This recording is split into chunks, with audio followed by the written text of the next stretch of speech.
Napaka-unexpected, ginawang ito ni Felipe sa close-up event niya, nakakabilib at nakakakilig.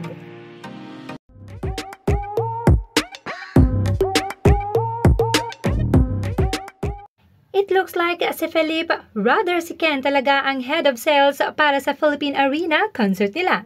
Kung hindi advance ang kanyang promotion ay heto, nagbibenta naman sa kanyang solo event. Ang nakakabilib pa ay humingi na muna ito ng permission bago magbenta.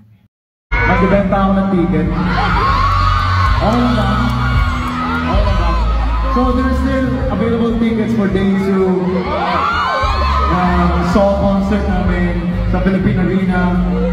Unfortunately, yung day was sold out na. Pero sa day 2, meron pa available tickets. But it's like, limited na lang ngayon. So, I hope that you can come and, you know, enjoy tayo sa concert namin. That's on June 1. And then, like, May 31. And of course, yung EP namin na so, release na po siya sa lahat ng music platforms. So, you might want to check it out.